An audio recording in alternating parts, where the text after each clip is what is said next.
दोस्तों, ये कहानी सुनकर आपको थोड़ी हैरानी होगी क्योंकि ये कहानी अंधविश्वास की है या सोची समझी साजिश में की गई हत्या है।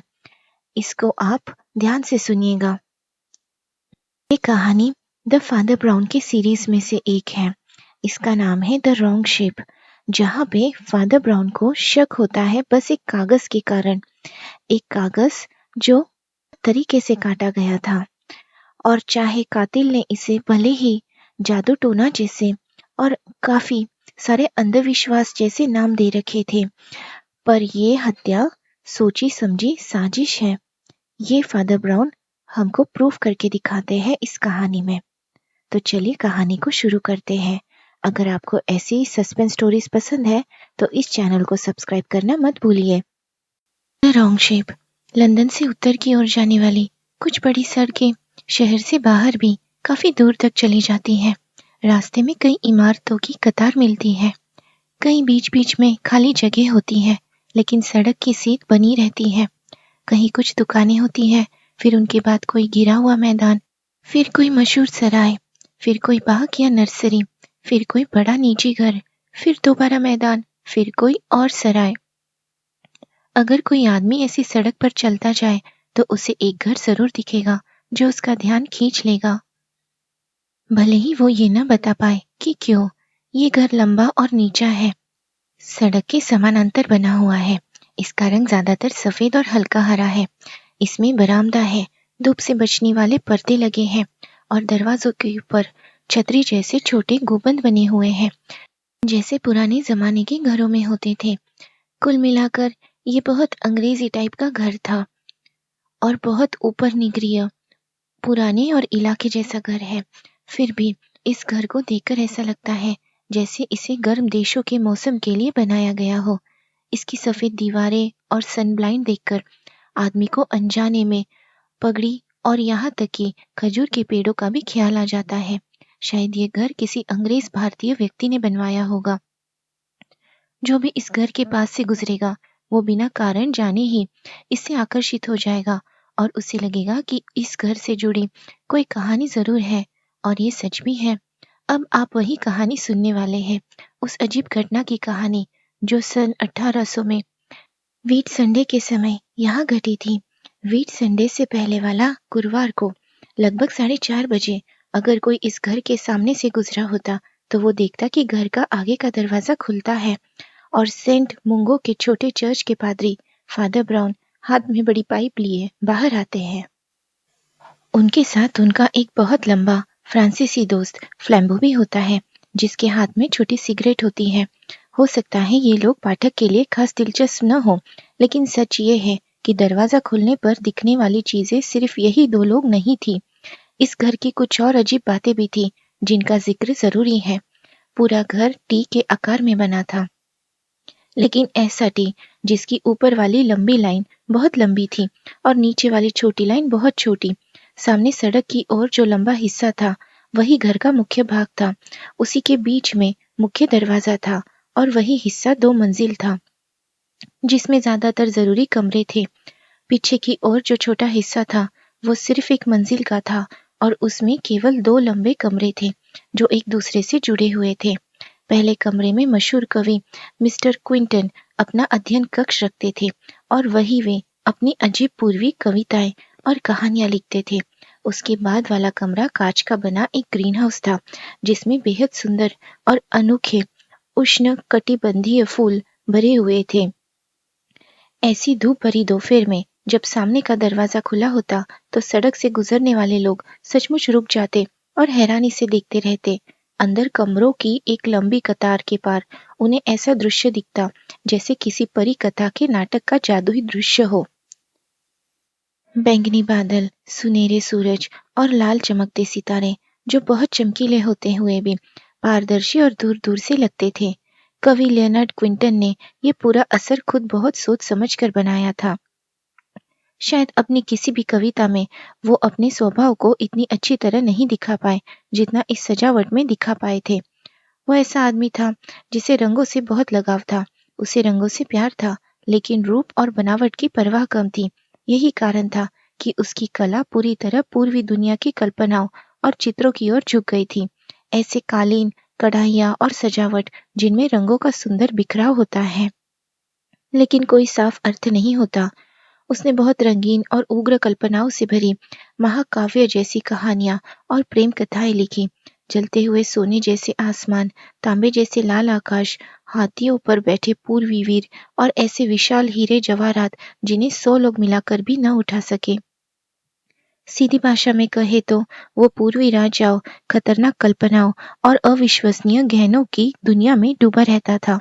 क्विंटन एक प्रभावशाली आदमी था, लेकिन थोड़ा बीमार दिमाग वाला भी। उसकी कमजोरी उसकी जिंदगी में ज्यादा दिखती थी, उसके लेखन में कम।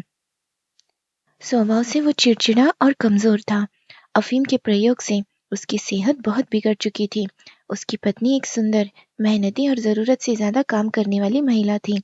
उसे अफीम से भी ऐतराज था, लेकिन उससे भी ज्यादा ऐतराज उसे उस भारतीय साधु से था जिसे उसका पति महीनों तक घर में रखता था और जो उसके लिए पूर्वी स्वर्ग और नर की दुनिया का मार्गदर्शक बन गया था।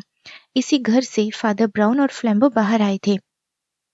उनके चेहरों से साफ लग रहा था कि बाहर आकर उन्हें राहत मिली। फ्लैम्बो क्विंटन को पेरिस के छात्र जीवन से जानता था और वे सप्ताहांत पर फिर मिले थे, लेकिन अब उसका कवि से अच्छा मेल नहीं बैठता था। इसी समय सामने के बगीचे का फाटक जोर से खुला और एक युवक बहुत जल्दी में सीढ़ियां चढ़ता हुआ आया। उसने सिर के पीछे की ओर टोपी लगा रखी थी, गले में चमकीली लाल टाई थी जो टेढ़ी हो गई थी और वो हाथ में छोटी सी छड़ी घुमा रहा था। हाफते हुए उसने कहा, मैं क्विंटन साहब से मिलना चाहता हूँ, बहुत जरूरी है। क्या वे चले गए? फादर ब्राउन ने पाइप साफ करते हुए कहा, वे घर में ही हैं, लेकिन आप उनसे मिल पाएंगे या नहीं ये मैं नहीं कह सकता। इस समय डॉक्टर उनके पास है। वो युवक जो पूरी तरह होश में नहीं लग रहा था, लड़खड़ाता हुआ अंदर चला गया। उसी समय डॉक्टर अध्ययन कक्ष से बाहर आए और दस्ताने पहनने लगे। मिस्टर क्विंटन से मिलना, डॉक्टर ने शांत आवाज में कहा। नहीं, ये मुमकिन नहीं है। किसी को भी उनसे नहीं मिलना चाहिए। मैंने अभी अभी उन्हें नींद की दवा दी है।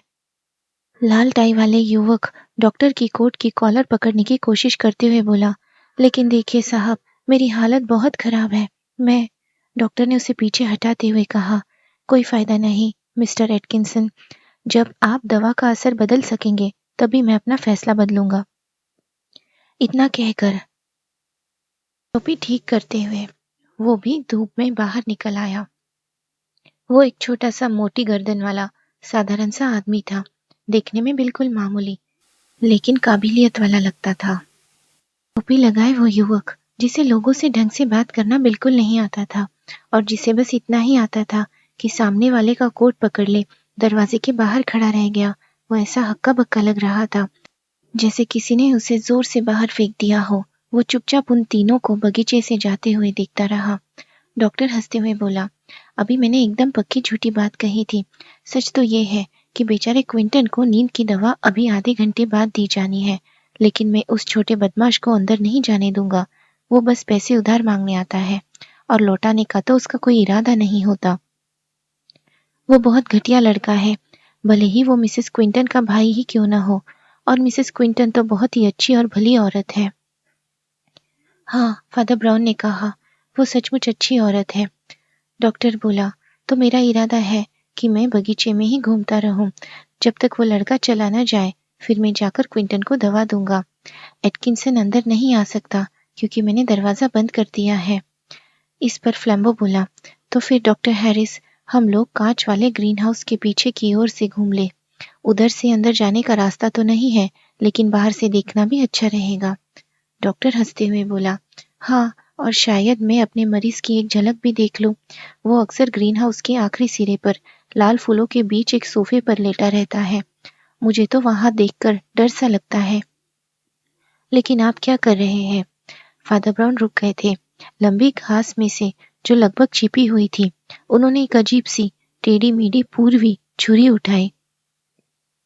उस पर रंगी बिरंगी पत्थर और धातु बहुत सुंदर ढंग से जड़े हुए थे। ये क्या है? फादर ब्राउन ने नापसंदगी से उसे देखते हुए पूछा। शायद क्विंटन की होगी, डॉक्टर ने लापरवाही से कहा। उसके पास इस तरह की चीनी सजावटी चीजें बहुत है, या फिर शायद उस हिंदू की होगी जिसे वो अपने साथ रखता है। कौन सा हिंदू? फादर ब्राउन ने छुरी को देखते हुए कहा। कोई भारतीय जादूगर, डॉक्टर ने हल्के से कहा। वैसे सब धोखा ही होता है। आप जादू में विश्वास नहीं करते? कैसा जादू? अरे भाई जादू। डॉक्टर हंस पड़े।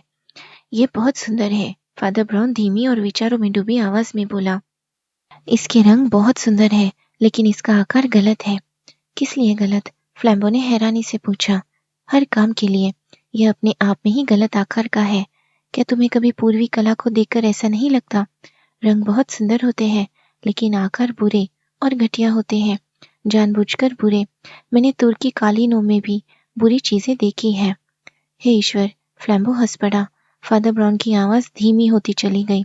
ये रेखाएं और निशान किसी ऐसी भाषा के अक्षर हैं जिसे मैं नहीं जानता, लेकिन मुझे पता है कि ये बुरे शब्दों के लिए बने हैं। ये रेखाएं जानबूझकर टेढ़ी जाती हैं, जैसे सांप बचने के लिए बल खाते हैं। आखिर तुम कह क्या रहे हो? डॉक्टर जोर से हंसते हुए बोला। फ्लैम्बो ने धीरे से उससे कहा, फादर पर कभी कभी रहस्यमय सा असर छा जाता है, लेकिन मैं तुम्हें बता दूं, मैंने उन्हें ऐसा सिर्फ तभी देखा है जब पास ही कोई बुराई मौजूद हो। अरे छोड़ो, डॉक्टर ने कहा। जरा इसे देखो। फादर ब्राउन ने छुरी को दूर हाथ में पकड़कर दिखाते हुए कहा, जैसे वो कोई चमकता हुआ सांप हो। क्या तुम्हें नहीं दिखता कि इसका आकार गलत है? इसमें कोई साफ और सीधा मकसद नहीं दिखता। ये भाले की तरह सीधी नहीं है, न दरांती की तरह चलने वाली लगती है। ये हथियार जैसी नहीं लगती, ये तो यातना देने का औजार लगती है। अगर तुम्हें यह पसंद नहीं है, हंसमुख डॉक्टर बोला, तो इसे इसके मालिक को वापस कर देना चाहिए। क्या हम इस झंझट वाले ग्रीन हाउस के आखिर तक नहीं पहुंच गए? अगर चाहो तो कह सकते हो कि ये घर ही गलत आकार का है। फादर ब्राउन ने सिर हिलाया। तुम नहीं समझते, इस घर का आकार अजीब है, हंसाने वाला भी है, लेकिन इसमें कुछ भी गलत नहीं है। इतना कहते कहते वे कोच की बनी इमारत के गोल सिरे तक पहुंच गए। वहां कोई दरवाजा या खिड़की नहीं थी, बस लगातार घूमती हुई कांच की दीवार थी। कांच साफ था और सूरज अभी चमक रहा था, हालांकि ढलने लगा था। वे अंदर के चमकीले फूल भी देख सकते थे और कवि को भी, जो भूरे मखमली कोट में सोफे पर सुस्ता लेटा था और लगता था कि किताब पर झुका हुआ आधा सा सो गया है। वो दुबला पतला पीला आदमी था, जिसके बाल हल्के भूरे थे और दाढ़ी की हल्की झालर थी, जो उसके चेहरे को और भी कम मर्दाना बना रही थी। ये सब बातें वे पहले से जानते थे, लेकिन उस समय वे कवि को देख ही नहीं रहे थे।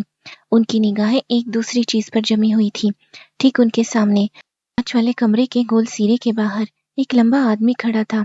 उसके पूरे कपड़े बिल्कुल सफेद थे और उसके नंगे पूरे सिर, चेहरे और गर्दन पर डूबते सूरज की रोशनी पड़कर ऐसा चमक रही थी जैसे चमकता हुआ कांसा हो। वो कांच के भीतर सोए हुए आदमी को देख रहा था और पहाड़ की तरह बिल्कुल स्थिर खड़ा था। ये कौन है? फादर ब्राउन ने पीछे हटते हुए सांस खींचकर कहा। अरे ये वही है, डॉक्टर ने बड़बड़ा कर कहा। वही जादूगर, लेकिन समझ नहीं आता कि ये यहाँ क्या कर रहा है। ये तो किसी सम्मोहन जैसा लग रहा है, फ्लैम्बो ने अपनी काली मूछें दबाते हुए कहा।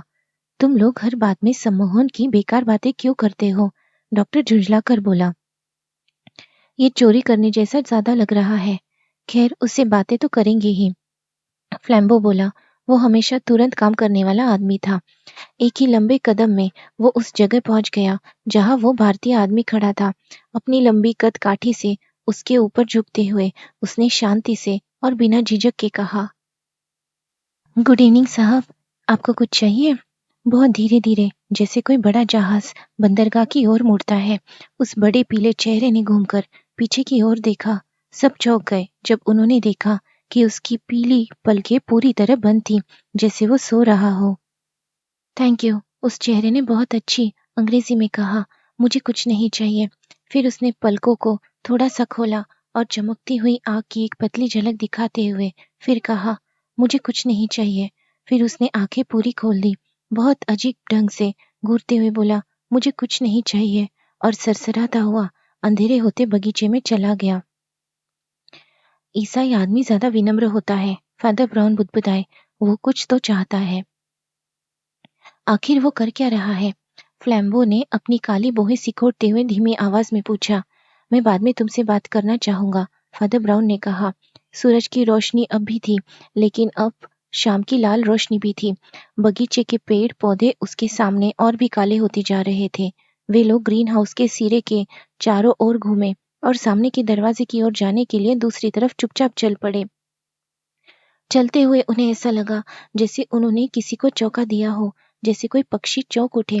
अध्ययन कक्ष और मुख्य इमारत के बीच के गहरे कोने से वही सफेद कपड़ों वाला फकीर फिर से छाया में निकलकर सामने के दरवाजे की ओर फिसलता हुआ चला गया। लेकिन इस बार हैरानी की बात यह थी कि वो अकेला नहीं था। अचानक सामने से आती हुई मिसेस क्विंटन दिखाई दी।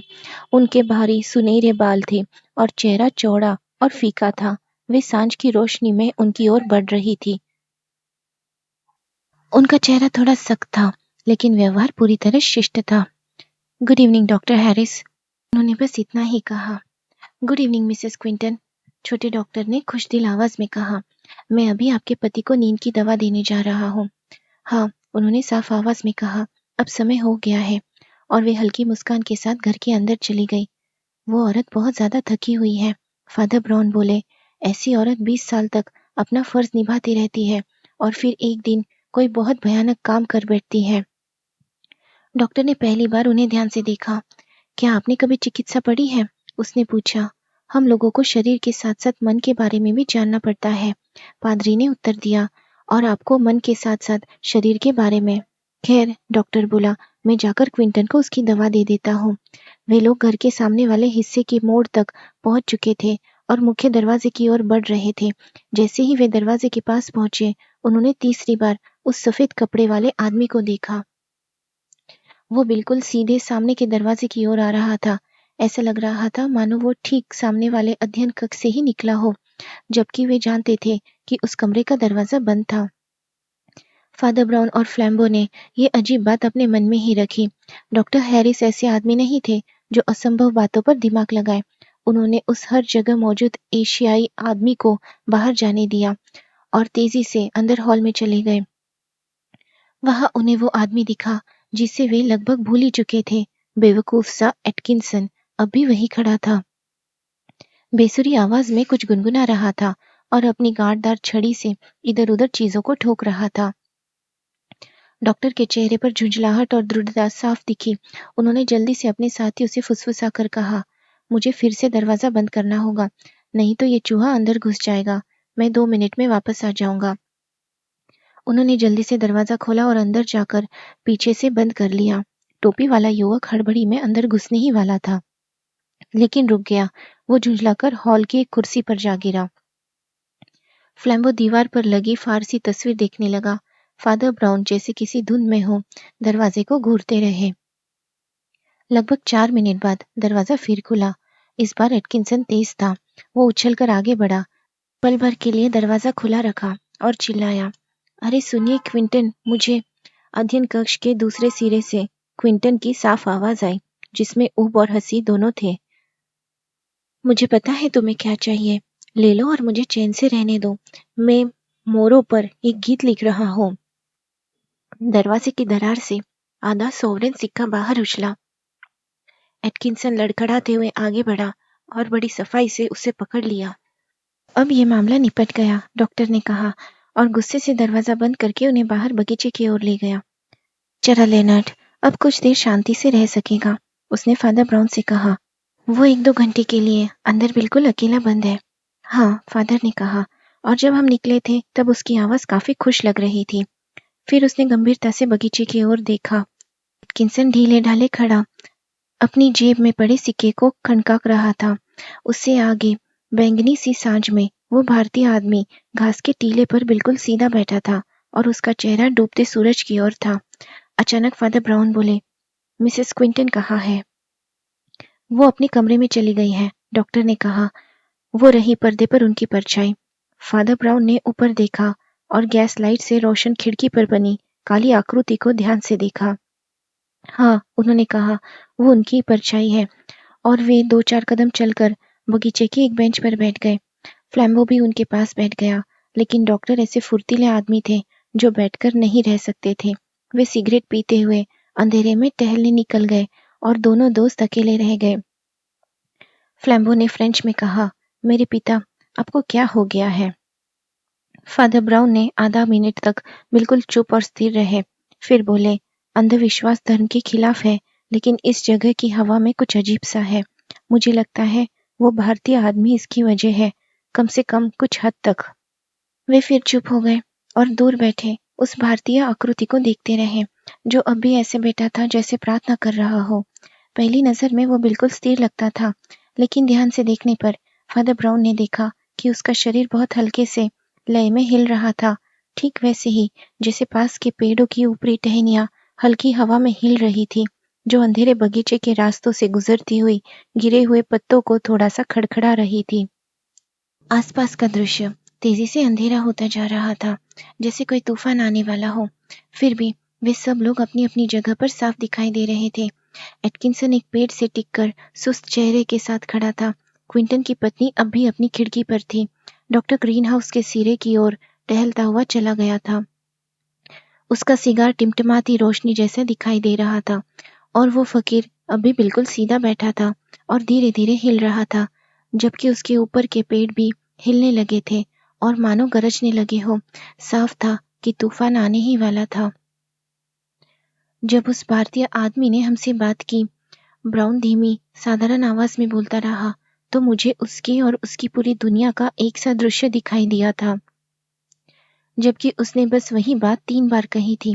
जब उसने पहली बार कहा, मुझे कुछ नहीं चाहिए, तो उसका मतलब ये था कि वो रहस्यमय है, जिससे समझा नहीं जा सकता, जैसे एशिया अपने राज की किसी को नहीं जताता।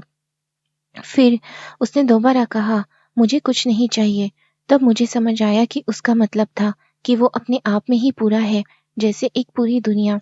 उसे किसी भगवान की जरूरत नहीं, वो किसी पाप को भी नहीं मानता। और जब उसने तीसरी बार कहा, मुझे कुछ नहीं चाहिए, तो उसकी आंखें चमक उठी। तब मुझे समझ आया कि वो सचमुच कुछ ही नहीं चाहता। शून्य को, जैसे कुछ न होना ही उसका घर और उसकी चाह हो, जैसे उसे शून्य की इतनी तलब हो जितनी किसी को शराब की, जैसे सब कुछ मिट जाना, हर चीज का खत्म हो जाना। इतने में बारिश की 2 बूंदें गिरी। न जाने क्यों फ्लैम्बो चौंक गया और ऊपर देखने लगा, जैसे उस बूंदों ने उसे चुभो दिया हो। उसी पल ग्रीनहाउस के सिरे से डॉक्टर दौड़ता हुआ उनकी ओर आया और दौड़ते दौड़ते कुछ चिल्ला रहा था। वो बिल्कुल बम की तरह उनके बीच आ पहुंचा। उसी समय बेचैन एटकिंसन घर के सामने की ओर टहल रहा था। डॉक्टर ने झटके से उसका कॉलर पकड़ लिया। कोई गड़बड़ हो गई है, वो चिल्लाया। तुमने उसके साथ क्या किया है, बदमाश? फादर फुर्ती से सीधा खड़ा हो गया। उसकी आवाज किसी आदेश देने वाले सिपाही जैसी सख्ती थी। लड़ाई नहीं, वो ठंडे स्वर में बोला। हम किसी को भी पकड़ सकते हैं। बताइए डॉक्टर, क्या बात है? क्विंटन की हालत ठीक नहीं है, डॉक्टर सफेद पड़ते हुए बोला। मैंने शीशे के पार उसे देखा। वो जिस तरह लेटा है, वो मुझे अच्छा नहीं लगा। मैंने उसे ऐसा छोड़कर नहीं आया था। चलो उसके पास चले। फादर ब्राउन ने छोटा सा आदेश दिया। आप मिस्टर एटकिंसन को छोड़ दीजिए। जब से हमने क्विंटन की आवाज सुनी है, तब से वो मेरी नजर में है। मैं यहीं रुककर इस पर नजर रखूंगा। फ्लैम्बो जल्दी से बोला। आप लोग अंदर जाइए।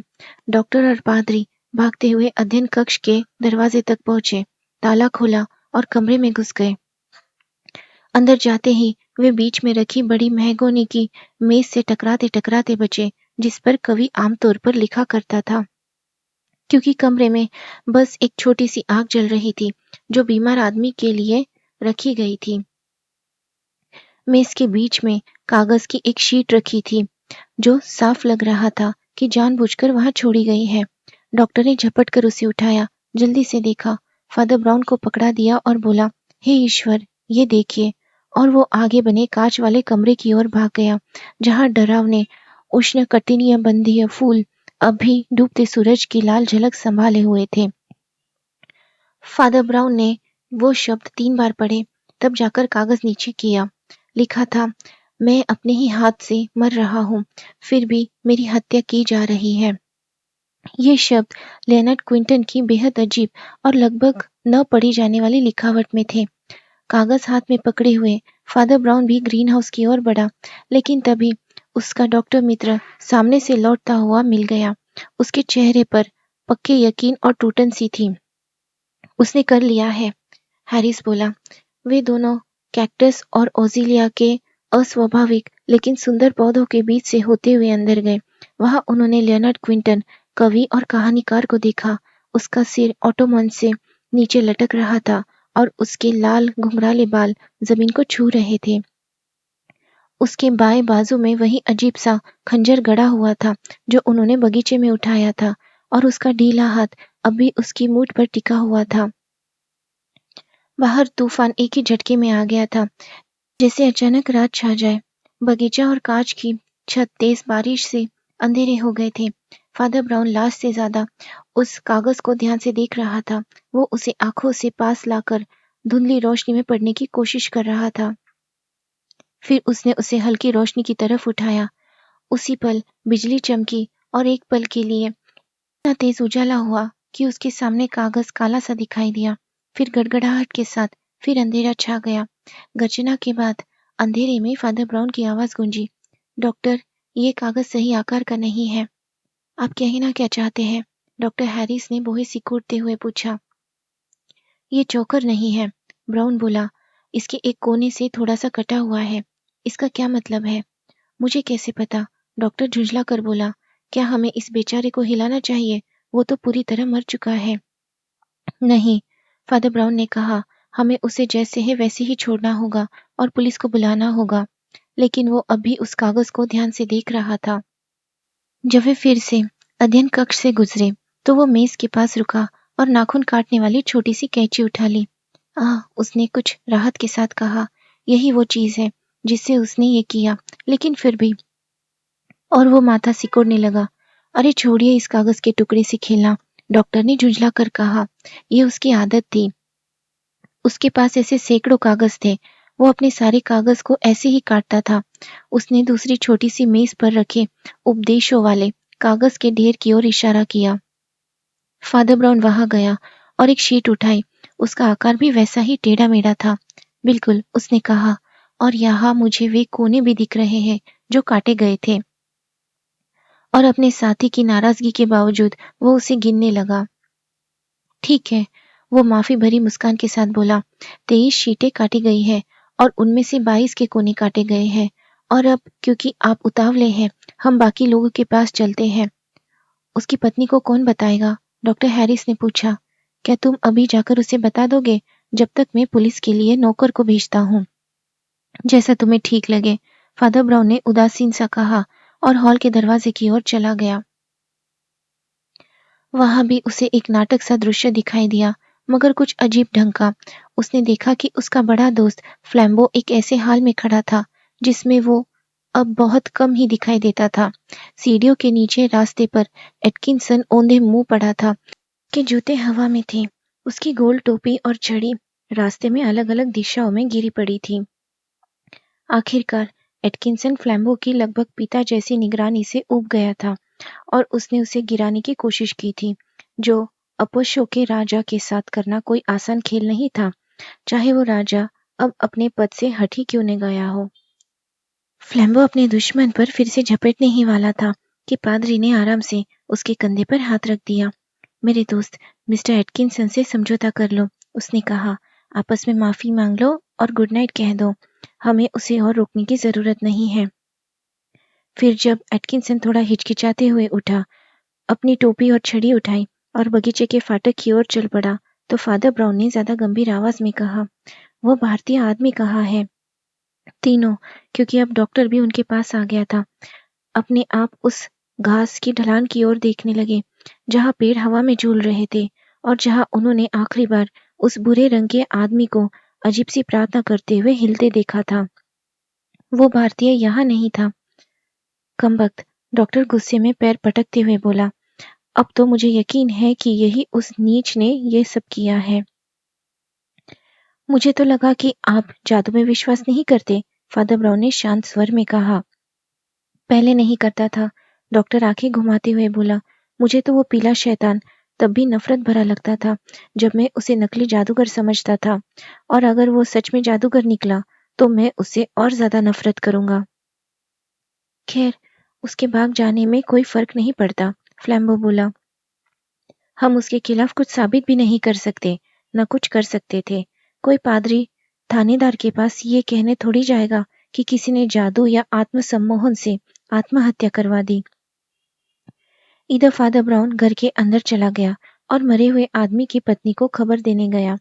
जब वो बाहर लौटा तो वो थोड़ा पीला और उदास दिख रहा था। इस बातचीत में क्या हुआ ये किसी को पता नहीं चला। फ्लैम्बो डॉक्टर से धीरे धीरे बात कर रहा था। उसे आश्चर्य हुआ कि उसका दोस्त इतनी जल्दी लौट आया, पर ब्राउन ने उसकी ओर ध्यान नहीं दिया और बस डॉक्टर को अलग ले लिया। आपने पुलिस को बुला लिया है ना? उसने पूछा। हाँ, हैरिस ने कहा, 10 मिनट में आ जानी चाहिए। क्या आप मेरे लिए काम करेंगे? फादर ने शांत स्वर में कहा। दरअसल मैं ऐसे अजीब मामलों का एक संग्रह करता हूँ जिनमें, जैसे हमारे इस भारतीय मित्र के मामले में, कई बातें ऐसी होती हैं जो पुलिस की रिपोर्ट में ठीक से नहीं आ पाती।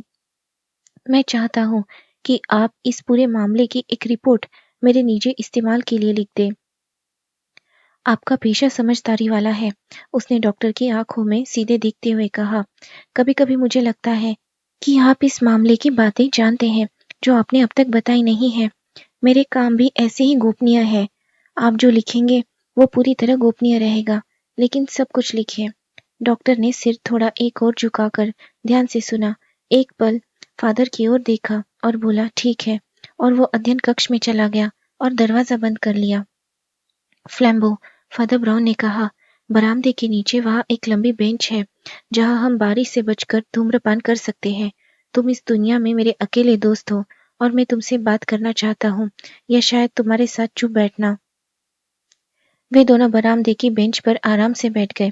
अपनी आदत के खिलाफ फादर ब्राउन ने एक अच्छा सिगार ले लिया और चुपचाप पीता रहा। बारिश बरामदे की छत पर जोर जोर से गिर रही थी। कुछ देर बाद वो बोला, मेरे दोस्त, ये मामला बहुत अजीब है, बहुत ही अजीब। मुझे भी ऐसे ही लगता है, फ्लैम्बो ने हल्की सी सिहरन के साथ कहा। तुम इसे अजीब कहते हो और मैं भी इसे अजीब कहता हूँ, ब्राउन बोला, लेकिन हमारा मतलब बिल्कुल अलग है। आज का दिमाग दो बातों को हमेशा गड़बड़ा देता है। एक, रहस्य का मतलब चमत्कार या हैरानी वाली चीज, और दूसरा, रहस्य का मतलब उलझी हुई बात। इसी कारण लोगों को चमत्कार समझने में दिक्कत होती है। चमत्कार चौंकाने वाला होता है, लेकिन तरीका सीधा होता है। वो सीधा होता है क्योंकि ये चमत्कार है, यानी शक्ति सीधे ईश्वर या शैतान से आती है, न कि प्रकृति या इंसान इच्छा के रास्ते से। तुम समझते हो कि ये घटना चमत्कारी है, यानी किसी बुरे भारतीय ने जादू करके ये सब किया। मैं ये नहीं कहता कि इसमें कोई आत्मिक या शैतानी असर बिल्कुल नहीं हो सकता। आदमी की जिंदगी में अजीब पाप किन हालात में आ जाते हैं, ये तो स्वर्ग और नर्क ही जानते हैं। लेकिन अभी मेरी बात ये है, अगर ये सचमुच शुद्ध जादू होता तो ये भले ही हैरान करने वाला होता, पर उलझा हुआ नहीं होता। चमत्कार का असर रहस्यमय होता है, लेकिन उसका तरीका सीधा होता है, और इस मामले का तरीका बिल्कुल भी सीधा नहीं है। तूफान, जो थोड़ी देर शांत हो गया था, फिर से तेज होने लगा। दूर कहीं हल्की सी गड़गड़ाहट हुई। फादर ब्राउन ने अपनी सिगार की राख गिराई और आगे बोला, इस घटना में, उसने कहा, एक टेढ़ापन है, एक बदसूरत और उलझी हुई चाल है जो न तो स्वर्ग के सीधे वार जैसी है और न नर्क के। जैसे कोई घोंगे की टेढ़ी लकीर पहचान लेता है, वैसे ही मैं आदमी की टेढ़ी चाल पहचानता हूँ। सफेद बिजली एक पल को चमकी, जैसे आसमान ने अपनी बड़ी आंख खोल दी हो, फिर अंधेरा हो गया। फादर फिर बोला, इन सब टेढ़ी बातों में सबसे ज्यादा टेढ़ी थी उस कागज की शक्ल। वो उस खंजर से भी ज्यादा टेढ़ी थी। आप उस कागज की बात कर रहे हैं जिस पर क्विंटन ने आत्महत्या की बात लिखी थी? फ्लैम्बो ने पूछा। मैं उस कागज की बात कर रहा हूँ जिस पर क्विंटन ने लिखा था, मैं अपने ही हाथ से मर रहा हूँ, फादर ब्राउन ने जवाब दिया। मेरे दोस्त, उस कागज का आकार गलत था, बिल्कुल गलत, जैसा मैंने इस बुरी दुनिया में कभी नहीं देखा। उसका तो बस एक कोना कटा हुआ था, फ्लैम्बो बोला, और आपने खुद देखा कि क्विंटन के सारे कागज वैसे ही कटे हुए थे। तरीका बहुत अजीब था, ब्राउन ने कहा, और मेरी समझ से बहुत घटिया भी। देखो फ्लैम्बो, ये क्विंटन, ईश्वर उसकी आत्मा को शांति दे, कुछ बातों में चाहे अच्छा आदमी न रहा हो, लेकिन वो सच में कलाकार था, कलम से भी और पेंसिल से भी। उसकी लिखावट पढ़ने में मुश्किल थी, पर बहुत सुंदर और मजबूत थी। मैं ये साबित नहीं कर सकता, मैं कुछ भी साबित नहीं कर सकता, लेकिन मुझे पूरा यकीन से लगता है कि वो कभी भी कागज की शीट से इस तरह छोटा सा घटिया कोना नहीं काट सकता। अगर उसे किसी काम के लिए कागज काटना होता, जैसे आकार में फिट करने के लिए या बांधने के लिए, तो वो कैंची से बिल्कुल अलग तरह का बड़ा और साफ कट लगाता। क्या तुम्हें उस कट की शक्ल याद है? वो घटिया सी, गलत सी शक्ल, ऐसी, क्या तुम्हें याद नहीं? और अंधेरे में उसने अपनी जलती हुई सिगार घुमाई।